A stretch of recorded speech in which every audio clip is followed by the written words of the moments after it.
Hello বন্ধুরা, আমি মাম্পি। আমার নতুন একটি রান্নার ভিডিওতে তোমাদের সবাইকে জানাই স্বাগত।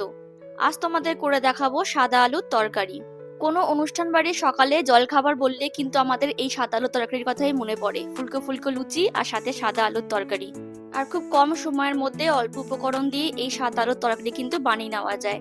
রুটি, লুচি, পরোটা যে কোনো কিছুর সাথে কিন্তু এই তরকারি খেতে বেশ ভালোই লাগে। তাহলে চলো আজকে রান্নাটা শুরু করে ফেলি।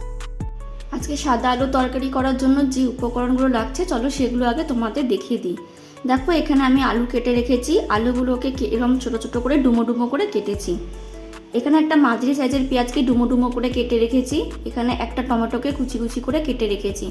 এখানে আছে কয়েকটা চেরা কাঁচা লঙ্কা। এখানে আছে নুন, চিনি আর কালো জিরে।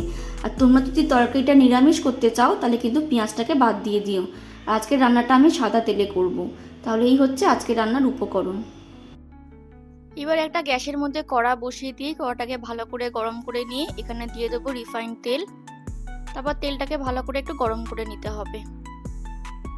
তেলটা ভালো করে গরম হয়ে গেলে এবার এখানে দিয়ে দেবো হাফ চামচের মতো কালো জিরে আর দিয়ে দেবো চিড়ে রাখা কাঁচা লঙ্কা। তারপর কয়েক সেকেন্ড একটু নেড়ে চেড়ে ফোড়নটাকে একটু ভেজে নেব।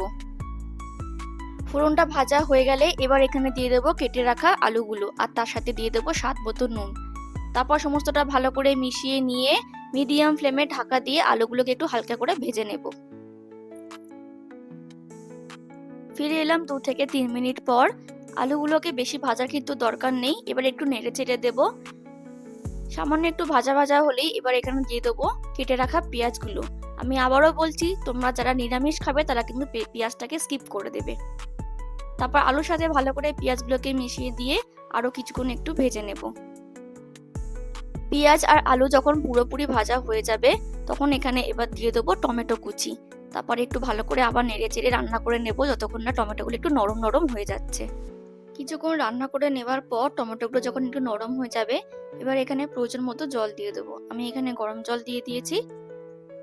ভাজতে ভাজতে কিন্তু আলুগুলো বেশ অনেকটাই নরম হয়ে গেছে, সেই বুঝে তোমরা এখানে জলটা দিও। জলটা দিয়ে সমস্ত কিছু ভালো করে মিশিয়ে নিয়ে ঢাকা দিয়ে আবার 5 মিনিটের জন্য একটু রান্না করে নেব। ফিরে এলাম 5 মিনিট পর। এবার দেখো এখানে ঝোলটা অনেকটাই বেশ কমে গেছে, আলুগুলো খুব ভালো মতো সেদ্ধ হয়ে গেছে।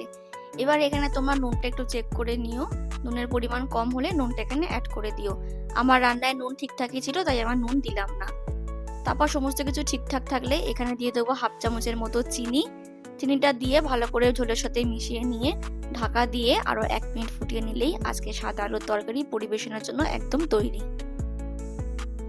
তাহলে আজকের রান্না সাদা আলুর তরকারি কিন্তু একেবারে তৈরি হয়ে গেছে। এটা সকালের জলখাবারে কিংবা রাতের ডিনারও কিন্তু করে নিতে পারো, খুব চটজলদি এটা বানিয়ে নেওয়া যায়। আজকে তৈরি সাদা আলুর তরকারি আমি ফুলকো ফুলকো গরম গরম লুচির সাথে পরিবেশন করলাম। তবে তোমরা শুধু লুচি নয়, লুচি, রুটি, পরোটা যে কোনো কিছুর সাথে খেতে পারো, খেতে কিন্তু দারুণ লাগে। তাহলে বন্ধুরা, আজকের এই রেসিপি তোমাদের কেমন লাগলো প্লিজ কমেন্ট করে জানিও। ভালো লাগলে একটা লাইক করে দিও আর আমার চ্যানেলটাকে সাবস্ক্রাইব করে দিও। দেখা হবে পরের অন্য কোনো একটা রান্নার ভিডিওতে। ততক্ষণের জন্য ভালো থেকো, সুস্থ থেকো এবং অবশ্যই সাবধানে থেকো। টাটা।